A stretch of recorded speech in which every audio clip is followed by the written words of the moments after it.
Continuando então a nossa série de vídeos básicos apresentando conceitos básicos sobre a semiótica na linha dos pensadores Gilly, Thomas Sebeok, Charles Sanders Peirce, escolástica, pensadores da escolástica ibérica tardia. Então, neste vídeo eu queria apresentar algumas indicações muito básicas para o entendimento da semiótica de Peirce. É realmente muito básico, tá? Nessa série de vídeos curtos, nós não estamos fazendo uma análise aprofundada desses conceitos, apenas apresentando indicações. Bom, Peirce, como eu disse nos vídeos anteriores, ele fez um movimento de ler os autores latinos. Claro que ele não foi influenciado somente pelos pensadores latinos, claro que não, mas foi também influenciado pelos latinos. Das Scott, do pensamento latino, do pensamento feito em latim, né, do pensamento escolástico.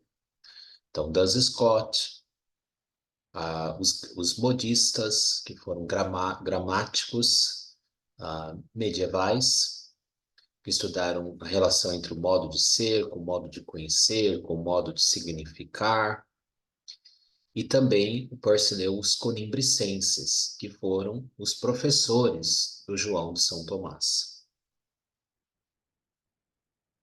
Bom, o Peirce, ele é considerado o pai da semiótica, de fato ele estabelece também a semiótica como uma ciência, então não tem nada errado em dizer que o Peirce foi o pai da semiótica, embora muitos desses princípios já tivessem sido estabelecidos lá com João de São Tomás. Mas o Peirce também, ele desenvolve a noção de signo, principalmente na questão do interpretante. Nós já vemos uma semiótica e um universo, né, como o Peirce diz, perfundido com signos. Então, o Peirce também deu muitos acréscimos importantes à semiótica.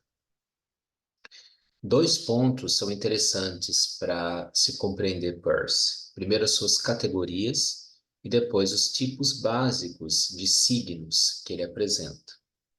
Então, as categorias do Peirce, elas não são nem as categorias aristotélicas, né, como nós expressamos o ser, né, como o ser aparece para nós, como nós percebemos o ser, né, então substâncias, acidentes, nem as categorias kantianas, que são essas condições do conhecimento. Tá? Mas as categorias do Peirce, elas são mais básicas ainda do que as categorias de Aristóteles, do que as categorias de Kant. Então, o Peirce, ele nomeia três tipos de categorias, apenas três, que ele vai chamar de primeiridade, secundidade e terceiridade. Então, a primeiridade está ligada simplesmente com a percepção de algo, a presença de algo, a representação de algo. A secundidade já está ligada com essa interação entre uma coisa e outra, essa questão dual, diádico. E a terceiridade já tem a ver com as generalidades, com os hábitos, com os costumes. Bom, da mesma maneira, você vai encontrar três tipos de signos que são conformes a essas três categorias. Então, o Peirce divide os três tipos básicos de signo conforme as categorias. Ele divide em ícone, índice e símbolo. Então, um ícone, ele está ligado à ideia de representação, os ícones religiosos, né? Por que eles são chamados ícones? Porque eles buscam representar uma determinada pessoa, não um conceito, não uma ideia. Existe também uma dimensão simbólica que a gente, né, nos ícones, existe também. Mas eu estou aqui focando na questão do ícone propriamente. Por que que ele é chamado de ícone? Porque esses tipos de representações buscam representar um determinado indivíduo. Mesmo que não sejam representações realistas, ainda assim elas são icônicas, elas representam um determinado indivíduo. Então, os ícones religiosos são chamados ícones por causa disso. A noção de imagem também está ligado à ideia icônica. Bom, o índice, ele já está ligado à ideia do apontar. Quando você aponta para algo, você não está fazendo uma representação deste algo, mas você está indicando este algo. Índice, indexical, os pronomes, por exemplo, né? Este, aquele, né? Demonstrativos, são exemplos de signos indexicais.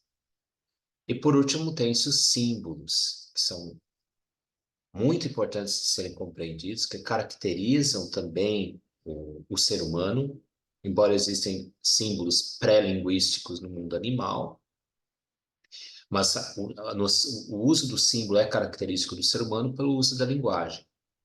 Então, o símbolo para o Peirce é um signo de um objeto geral. Então, se eu quero, por exemplo, sinalizar a ideia de justiça, eu não posso representar a justiça iconicamente, nem apontar a justiça. Eu preciso criar uma palavra, portanto, existe uma dimensão convencional aqui no uso da criação dos símbolos que represente, que indique a ideia, que simbolize a ideia, esse conceito justiça, que é um conceito geral. Não pode ser representado simplesmente por um ícone, nem apontado por um índice. Então, para o Peirce, o símbolo é um signo de um objeto geral. E ele é convencional. Claro que na criação dos símbolos, você busca uma adequação do da palavra, por exemplo. Estamos falando da palavra, você busca uma adequação material, por exemplo, da palavra com o objeto significado. Então, por exemplo, muitas palavras que nós criamos, elas imitam, por exemplo, o som de uma determinada coisa, de um determinado objeto que ela significa, né? Por quê? Porque você busca, porque mesmo que os símbolos sejam diferentes do ícone e do índice, ele carrega consigo também elementos icônicos e também elementos indexicais. Não existe um símbolo totalmente puro, seja totalmente símbolo. Então, mesmo na criação do símbolo, você pode encontrar nos símbolos elementos icônicos, né? Então, a criação, por exemplo, de uma palavra que muitas vezes tem uma semelhança, uma analogia com o objeto gerado. Uma palavra que, quando você a pronuncia, tem uma semelhança sonora com o objeto representado. Mas, ainda assim, existe numa dimensão convencional, que poderia ser outras palavras, né? Então, eu estou sublinhando esse fato esse aspecto pelo fato de que existe uma tendência a exagerar a importância dos símbolos. Nós vemos isso, certos grupos de pessoas exagerando a presença do símbolo e compreendendo mal. Eu acho que a compreensão do Peirce sobre o símbolo é muito boa. É uma, talvez, a melhor mesmo compreensão sobre o símbolo, diferente de certas visões que caem numa espécie de simbolismo. Não simbolismo movimento literário, mas simbolismo que tem até mesmo uma influência no perennialismo, que são coisas bem complicadas. Então, o símbolo para o Peirce ele é um signo convencional, mas não absolutamente convencional, não absolutamente arbitrário, porque ele tem uma base na realidade, naquilo que é independente da mente, ele carrega consigo elementos icônicos também, busca-se uma adequação do símbolo criado com o objeto simbolizado, mas ele não deixa de ser convencional, ele é convencional também, mas ele é melhor definido como um signo de um objeto geral. Bom, essa divisão ternária que o Peirce desenvolve a respeito dos tipos de signos, ela vai ser subsequentemente dividida também. Então, você vai encontrar outras trindades, outras tricotomias dentro de cada signo, cada tipo de signo. Então, por exemplo, dentro de cada tipo de signo, tá? Então, por exemplo, dentro dos símbolos, dentro dos símbolos, se encontra também uma divisão ternária em Peirce, principalmente do ponto de vista da lógica, dos tipos de argumentos lógicos que correspondem dos tipos de operações da mente que se encontra, que vai corresponder à produção da simples apreensão, da proposição e do juízo, e também da produção do argumento. Então, Peirce nomeia de reme, que é a simples apreensão, os conceitos. Depois, ele dá o nome de dicesciens, que vem do latim, né, do dicere, que significa proposições ou juízos, quando há uma asserção, né, na proposição, e suadicens, que são os argumentos, de suadere, que tem a ver com persuadir, mas também com costume. Tá? O Diri prefere nomear os remes de repressines para manter a mesma terminologia latina. Repre vem de representação. Então, também há várias outras divisões dos tipos de signos no Peirce, com base na divisão ternária fundamental, que são as categorias peircianas. Então, isso é apenas um apontar muito básico para a teoria do signo em Peirce, para as categorias e para as divisões dos tipos de signos em Peirce.